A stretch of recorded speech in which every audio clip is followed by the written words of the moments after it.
Assalamualaikum dan selamat sejahtera. Nama saya Muhammad Adib Aziz bin Zainuddin. Nombor metrik di belakang F2056 daripada DDT2B dan bersama saya 3 orang lagi. Saya perkenalkan diri. Nama saya Bimalan Alki Gunasilan. Nombor matrik belakang F2058. Saya juga dari DDT2B. Saya Muhammad Nazir Aziz bin Muhammad Nizam. Nombor matrik di belakang F2037 dan saya dari DDT2B. Dan saya Muhammad Zulfadli bin Muhammad Zahar dan nombor matrik di belakang F2043 dan saya daripada DDT2B juga. Okey, dekat sini saya nak pertama sekali terima kasihlah korang bertiga kan ambil masa untuk kita discuss cara kita nak jadi IT professional untuk zaman akan datang. Kita nak kerja kan. So kita nak bincang sedikit-sedikit isu macam mana kita nak sesuaikan dengan suasana pekerjaan.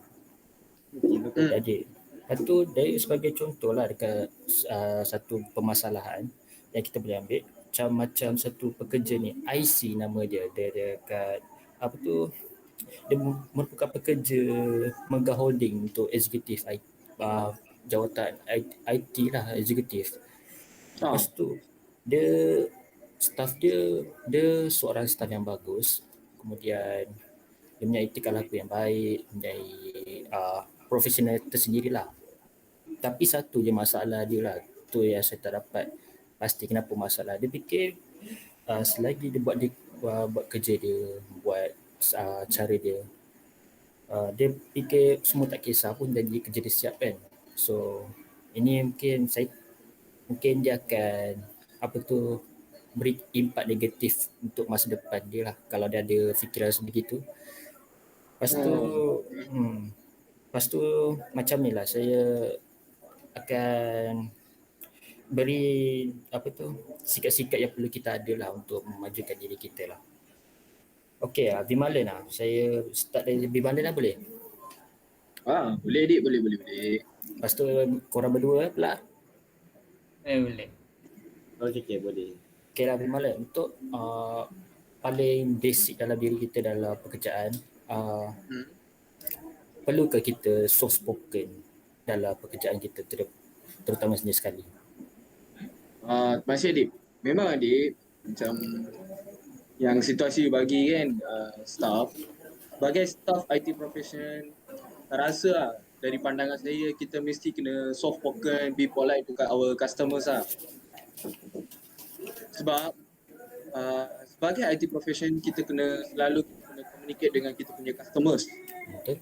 So kita memang kena polite because kalau sebagai apa-apa field lah, bukan IT saja lah, kalau apa-apa field pun, politeness itu atau soft spoken tu sebagai IT profession, kita boleh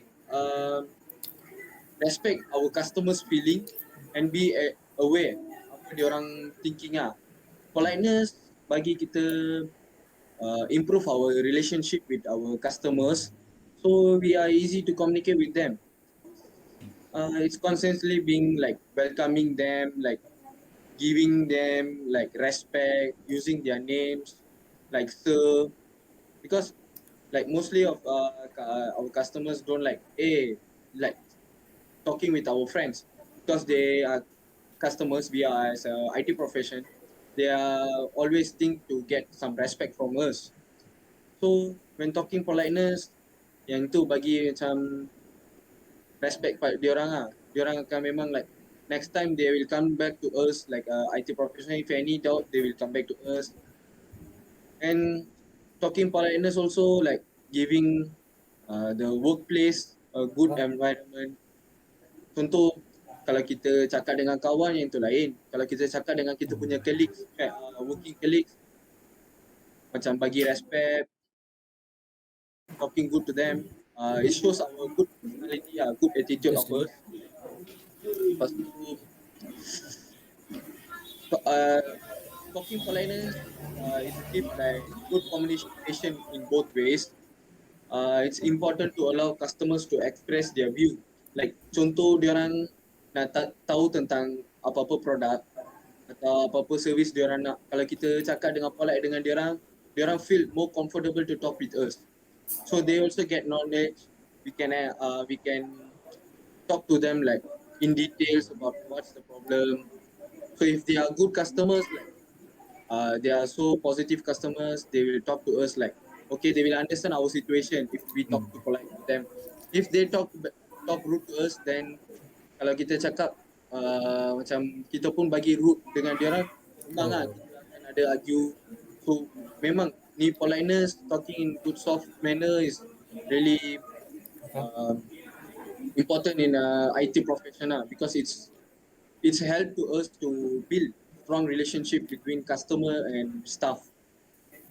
Mungkin macam tadi Adi cakap dia punya behavior memang lah dia kena improve in communication skill. ya betul. Really important because we are knowledgeable in our IT professional topic. So we know more about our IT. So when customer ask, we have to respect and talk polite to them lah.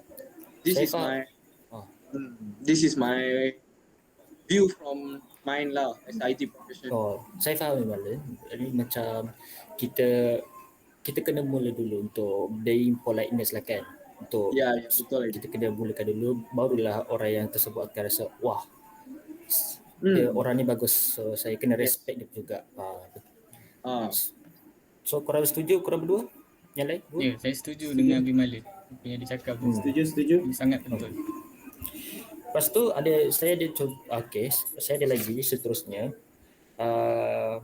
Tadi dah Bimalan okey.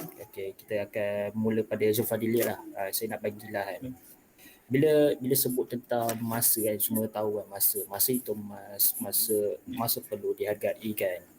Okay, setengah orang tak hargai masa. Bila bila set masa dengan orang nak berjumpa, dia lambat, dia tak ikut masa. Lepas tu dia beri impak negatif lah dekat orang-orang lain lah dengan diri sendiri, kepercayaan diri. Lepas tu saya nak tanya lah kan, macam mana saya nak tanya pada Zul, macam mana kita nak urus masa dengan baik dengan pekerjaan, keluarga dan aktiviti sosial yang lain. Okey, boleh teruskan Zul? Okey, terima kasih Adit. Okey, bagi pendapat saya lah, pengurusan masa tu memang sangat penting lah dalam kehidupan kita seharian.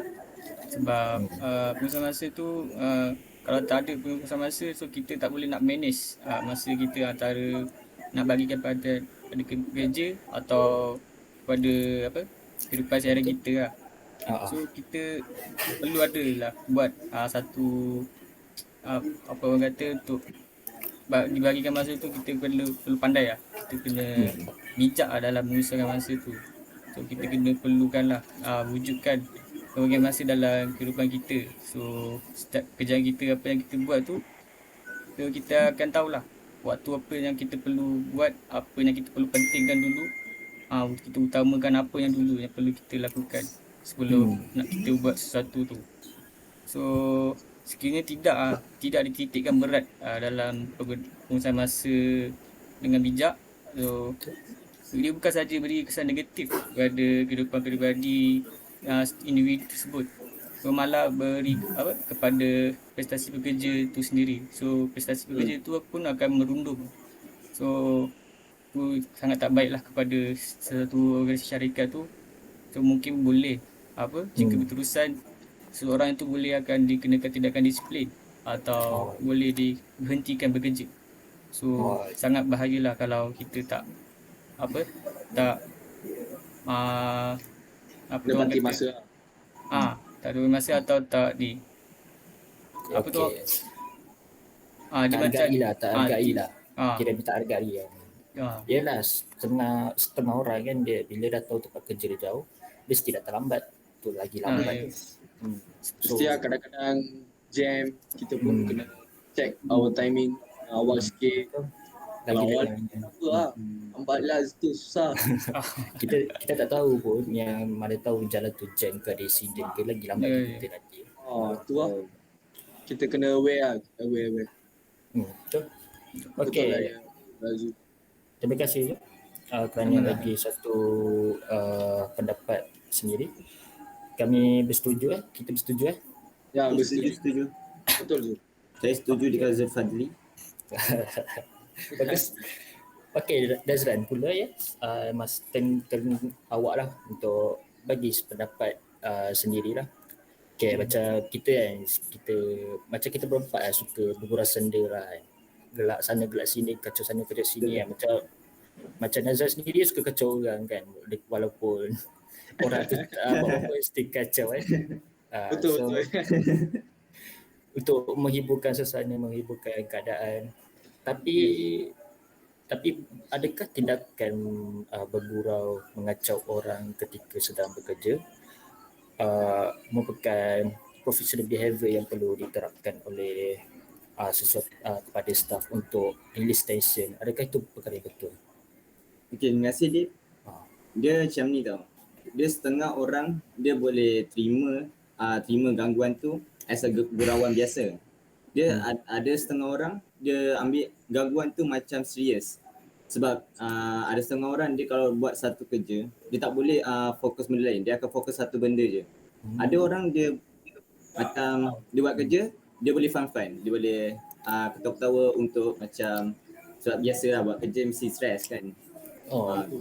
Dia mesti rasa macam nak fokus sekejap, take 5 gitu untuk hilangkan stres dia. Tapi ada setengah orang tak boleh.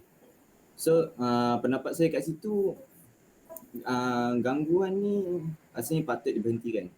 Sebab kita pun tak tahu kalau rakan kerja kita macam mana dia punya. Kadang orang tu boleh terima juga gangguan tu, tapi ikut mood juga. Ada hari boleh, ada hari tak boleh. Betul. So patutnya better jangan. Better kalau nak bergurau pun jangan time bekerja. Betul. Walaupun macam kawan rapat kita dah kenal perangai dia, macam kita still berhati-hati lah kan. Ya betul. Sebab setiap orang ada hari bad day dia. Mungkin kalau kena gangguan dia akan bad mood. So Kita tak tahu lah dia orang punya mood macam mana. So bila macam kalau kita ganggu orang tu, dia boleh jejaskan juga kualiti hasil kerja yang orang tu buat. Macam dia tengok kerja, kita ganggu dia dan kerja yang dia tengah buat tu dah kucak-kacir. Dia macam tak ada mood nak buat. Lagi serabut lah kalau tak ada. Terus serabut lah. Daripada tenang dia terus serabut. Nanti sini sikit, sana sikit. Benda ni dia bukan bagi impak negatif dekat orang yang buat kerja tu yang kena ganggu. Dia bagi juga impak negatif pada syarikat tau. Sebab syarikat dapat hasil kerja yang kualiti yang teruk. So situ terdapat memang nanti jadi bad rating. Staff kan.